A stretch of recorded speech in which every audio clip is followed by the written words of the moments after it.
Gujarat ATS બનાસકાંઠામાંથી 2 આતંકી પકડાયા હતા. એમની પાસેથી રસાયણ મળ્યું હતું. એ રસાયણ ડ્રેસિન હોવાનું કહેવાય છે. જો કે કેટરસમાંથી બનતું આ રસાયણ ઘાતક છે અને આ ઘાતક રસાયણ સાથે પકડાયેલા આતંકીઓના તાર બનાસકાંઠામાં કેમ? કારણ કે દાંતીવાડા યુનિવર્સિટીના વૈજ્ઞાનિકની રિસિનની જે માહિતી આપી છે, આ માહિતી જોઈએ આ અહેવાલમાં.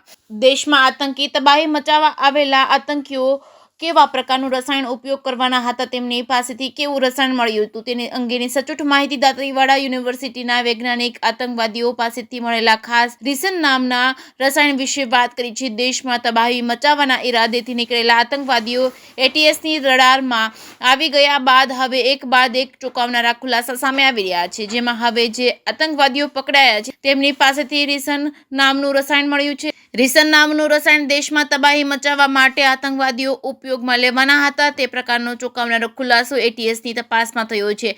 આ રિસન નામનું રસાયણ ક્યાંથી મળે છે, કેવી રીતે તેનો ઉપયોગ થાય છે અને કેટલું ઘાતક છે, તે દાંતીવાડા યુનિવર્સિટીના વૈજ્ઞાનિક ખાસ વાતચીત કરી હતી. વૈજ્ઞાનિકે કહ્યું છે કે ઝેરી પદાર્થ કરતાં પણ 1 લાખ ગણું વધારે ઘાતક આના રિસિન નામનું રસાયણ છે. એરંડાના પાકમાંથી બને છે, એટલે એરંડાનો પાક પોતાના ઉપર જે રોગ લગાવે છે તેને બચાવવામાં આ રસાયણ ઉત્પન્ન કરે છે. પરંતુ જો ભૂલથી ખોરાકમાં માત્ર 20 ગ્રામ લેવામાં આવે તો ઝેર કરતાં પણ વધુ જલ્દી અને ખૂબ જ ઘાતક અસર કરે છે. એટલે જો આ ખોરાકમાં આવે તો માનવ અંગો પર તાત્કાલિક ગંભીર અસર કરે છે. તમામ અંગો કામ કરતા બંધ થઈ જાય છે, એટલે કે 1 થી 2 મહિનામાં જ વ્યક્તિનું મૃત્યુ થાય છે. અગાઉ વિશ્વ યુદ્ધ પ્રથમ અને દ્વિતીય વિશ્વ યુદ્ધમાં રિસિનનો રાસાયણિક વેપન બનાવવા માટે ઉપયોગ કરવામાં આવ્યો હતો. આ રસાયણનો ઉપયોગ આંતરરાષ્ટ્રીય જાસૂસ પણ કરે છે.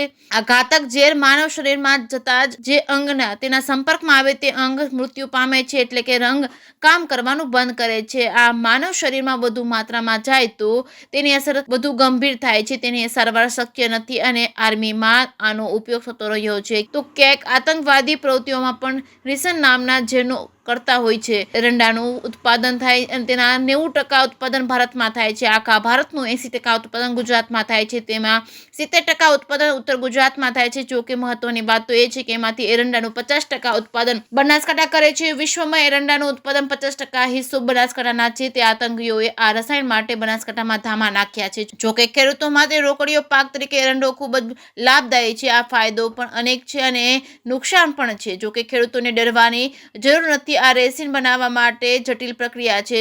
આધુનિક લેબ સિવાય એ શક્ય નથી. પરંતુ રેસિન બનાવી આ આતંકીઓ કેવા પ્રકારની તબાહી કરવા માંગતા હતા તે તપાસમાં ખુલશે. છે કે સિંગુલતી સાથે ભરત ઠક્કર, ડીસા. ખરેખર તો વાત કરીએ તો રિસિન નામનું ઝેર ની ચર્ચા આપણા ન્યૂઝપેપરમાં થાય છે અને રિસિન નામનું જે ઝેર છે એ કુદરતી ઝેર છે અને એ ઝેર આપણા એરંડા પાક છે એ પાકના જે દાણા છે એ દાણાની અંદર ઉત્પન્ન થતું હોય છે અને એ જે દાણા છે એ કુદરતે એને ખરેખર તો એના શરીરના રક્ષણ માટે ઉત્પન્ન કરેલું છે એરંડાની અંદર, તો બીજું જાનવર ખાય નહીં અને એનું જીવન ચાલ્યા કરે. હવે વિષય વસ્તુ એ છે કે આ જે ઝેર છે એ એના દાણાની અંદર થાય છે અને તેલમાં નીકળતું નથી. જે તેલ છે એની અંદર ખાસ એનું પ્રમાણ હોતું નથી.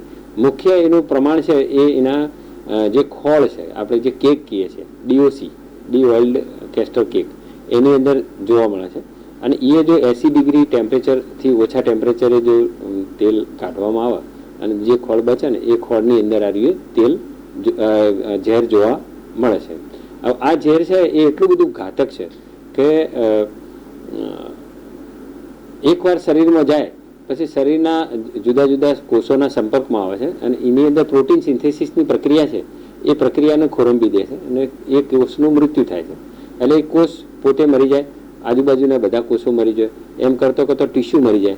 ટીશ્યુ મરે એટલે ઓર્ગન મરે અને ઓર્ગનનું મૃત્યુ થાય એટલે ઓર્ગેનિઝમ એટલે આપણું મનુષ્ય અથવા તો જે કંઈ જાનવર છે એ પોતે આખું મૃત્યુ પામે છે. અને આનો કોઈ વર્ષોથી વૈજ્ઞાનિકો દ્વારા એનો એન્ટીડોટની શોધ માટેની પ્રક્રિયા હાથ ધરી છે, પણ હજી સુધી કારગર કોઈ એન્ટીડોટ જોવા મળ્યો નથી.